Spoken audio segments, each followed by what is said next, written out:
Michelle here, Thrifting 101. Welcome back to my channel, and if you're new, welcome to my channel. Glad you're stopping in. I'm still going through my trunk full of stuff. I put a few things out here on the haul, so let's see what I got.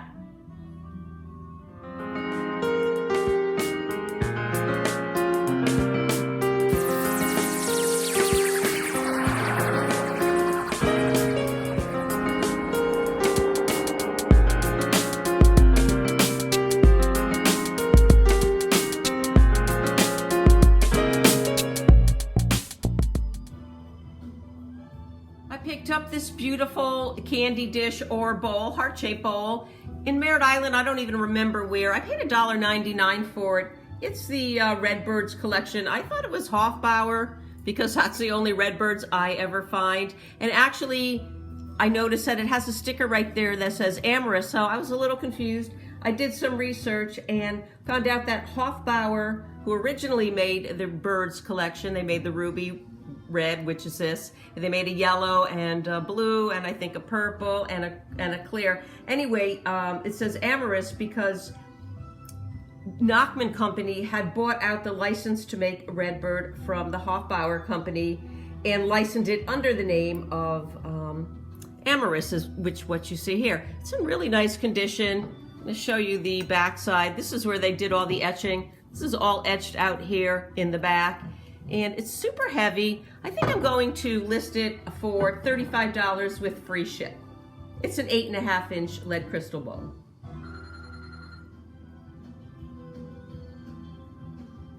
I found this pie baker, or pie dish is what I call it, in the Salvation Army, excuse me, on Senior Citizen Day. I paid $3.50 for it. It is in a wonderful condition. You can see here it says Raleigh's Coconut Cream Pie, and it's dated 1985. Looks like it's never been used. It's 7 3/4-inch pie baker, I guess is what they call it.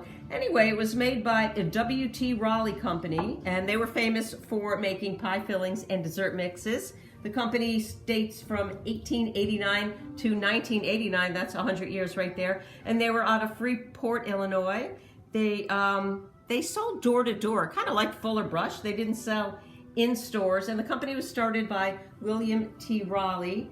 He started actually quite an entrepreneur. By the time he was 9, he was actually selling ink in his school and to local shopkeepers. And then obviously that was way before he bought the company. There is a modern redo of the company that you can find. It's out of West Palm Beach, Florida. I guess it has something to do with the Raleighs, but it's not the original Raleigh like you see here. You don't see a lot of the Raleigh pie plates around. The only one I saw was a lemon meringue or a lemon pie, and it wasn't in really great condition. Like I said, this one, it's just in wonderful condition. The graphics, no scratches, no anything, and I'm gonna ask $20 for it.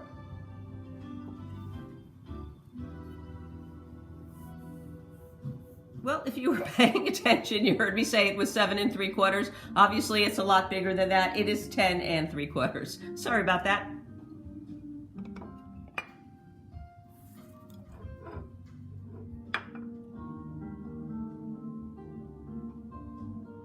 I picked up this Wedgwood cigarette box when I was with Shirley at, I think it was a Stone Street antique store. It was half price, $5, couldn't pass it up. I love Wedgwood Queensware. I've had some before, and you can see how beautiful it is right here. It's the blue on the cream, simply known as WW138. That's the number for this piece right here. And I told you it was made in 1949 by that back stamp right there. And it says Utoria on the back, Wedgwood Utoria. So I wanted to know what that stood for. I wanted you to know too, in case you didn't. You might. I wasn't quite sure. I never really bothered. It was a ceramics factory opened by Joshua Wedgwood himself in 1769, and it was in operation for 180 years. And Queensware, which is a creamware developed again by Joshua Wedgwood, was made in honor of Queen Charlotte, Queen of the Day. And like I said, I paid $5 for it. Great condition. I'm going to ask $25.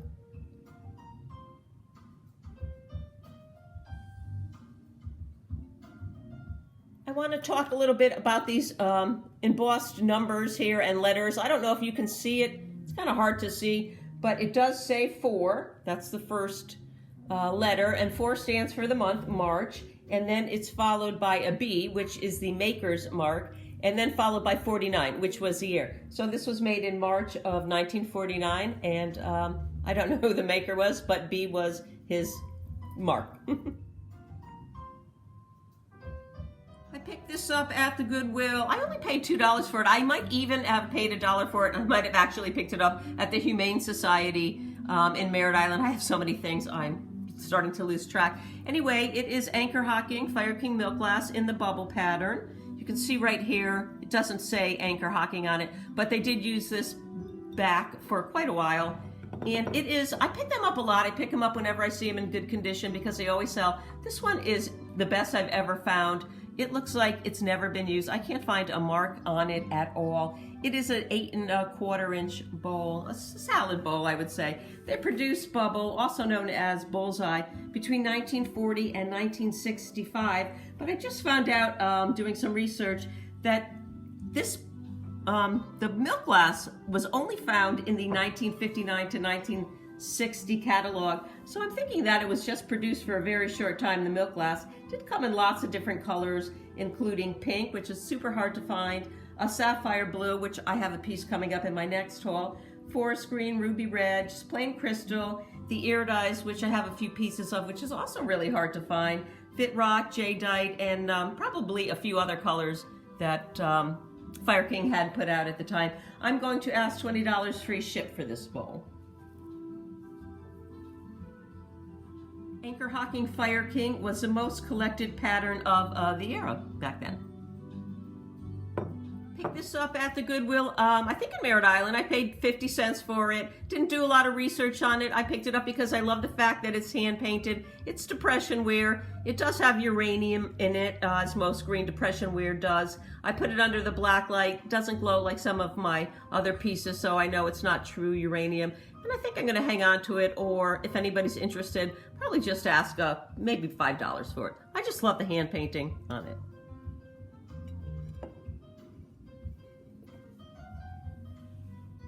When Shirley and I were up in Merritt Island, we stopped at My Island Thrift Store, which is a charitable thrift store. I have a wooden nickel there also. And all kitchenware was half price. This was kitchenware. So I paid $3 for it. I was so excited when I saw it. Just look at it. It's never been used. There is not a darn thing wrong with it. And I knew the pattern right away. It's not marked on the back at all, but I knew it was Good Morning by Royal China. It's ironstone. I love roosters. This is a 13-inch oval platter. It's fairly heavy. It was founded in Sebring, Ohio in 1934, Royal Company was, during the Depression, and they were founded for the purpose of making inexpensive decorated dinnerware, which was sold in dime stores and also given away as premiums in movie theaters, grocery stores, and gas stations. It was the largest manufacturer in the world of Willowware. It was bought out by Coca-Cola. Coca-Cola owned everything, and then sold to an investors group in Boston and ceased operation totally in 1986. Like I said, I paid $3 for it. I'm going to ask $25 for it. I don't think I'm going to have any trouble. It is just beautiful.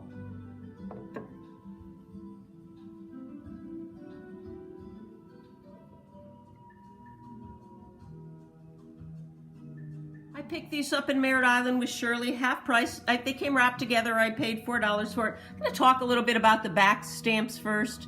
You can see this back stamp right here has a AB on it. The AB stands for 1950, July to December, actually 1950. That's the date code on it, so I can date that piece to exactly when it was made. And the saucer right here does not have a date code on it. So this was a little earlier. They produced, this is called SHO 239. That's a pattern number between 1930s and 1950s. And you can see it's just a beautiful pattern. It's got a gorgeous red floral pattern. And it came together all wrapped up, see, just like this. So we weren't sure, we knew this was a custard dish. Actually, it's a mustard dish. Doesn't have the spoon, unfortunately, but we weren't quite sure because it was wrapped up in the saucer, which we later found out is a saucer, if it was a condiment set or not. It's not. When I took it apart, I can see it was a saucer. $4 for both pieces. I'm going to ask $20 for both of them. This is a 4-inch condiment, and the saucer is 5 3/4. Great condition. Newcastle, Pennsylvania is where Shenango China was out of.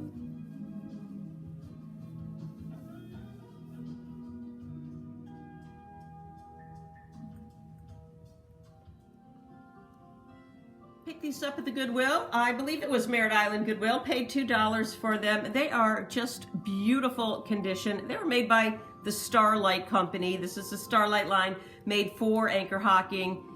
I don't know, we showed the back. There is an anchor on there. It's really hard to see. I don't know if you saw it, but definitely anchor hocking. This is a oil and vinegar quet set. And you can see right here on both pieces, it does say Starlight. And this is 22 karat gold. They're just in wonderful, wonderful condition. They're mid-century. It had a pattern number S7T5. I'm going to ask $18 for the set.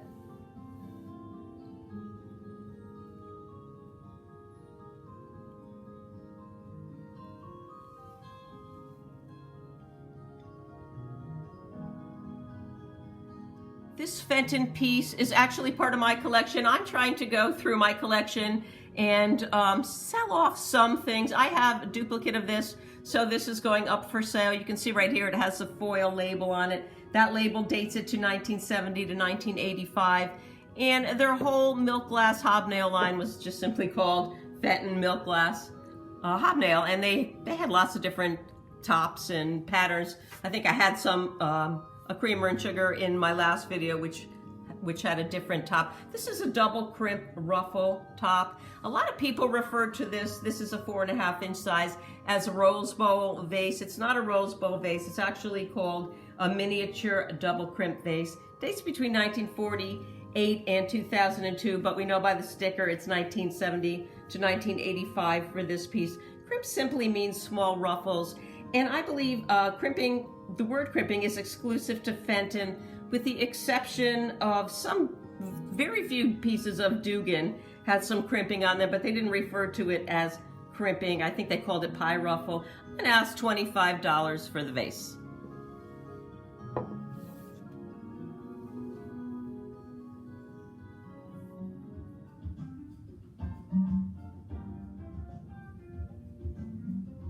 Picked up this set of 6. They're Portuguese dinner plates. They're huge. They're 11.5. They're all handmade. They're made by the Mat Ceramica company, out of Portugal. And they had been in the Salvation Army for a while. And every time I walked by them, I just said, oh my goodness, they are so beautiful. But they're so big and so heavy. When they went the color of the day, they dropped down to $1 a plate. I couldn't help myself. I did pick them all up. Was not familiar with Mat Ceramica company. They still produce them, all handmade, all their plates. I spent a good 2 hours trying to find this pattern. I learned so much about Mat Ceramica and all their beautiful patterns, and to my best bet, because this fit the description, but I couldn't find this pattern anywhere, I'm calling it Madeira Green. I think it's the Madeira Green pattern. Dates to about 2007. So like I said, it's not old. Mat Ceramica is the largest producer or manufacturer of earthenware in the Iberian Peninsula and one of the largest in Europe anywhere. They're often safe to about 250 degrees. Like I said, they're super heavy, but look at that embossed design. They are just lovely, and they sell really, really well. I'm gonna ask $75 for the set of 6. And if they don't sell, that's fine by me, because I'll probably just use them as my everyday wear.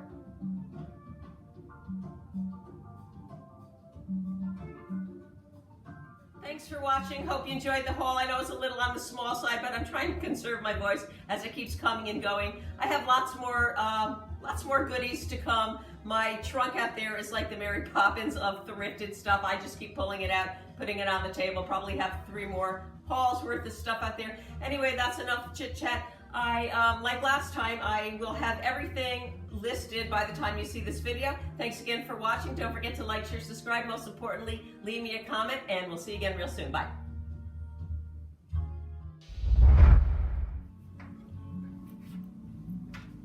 Video, excuse me.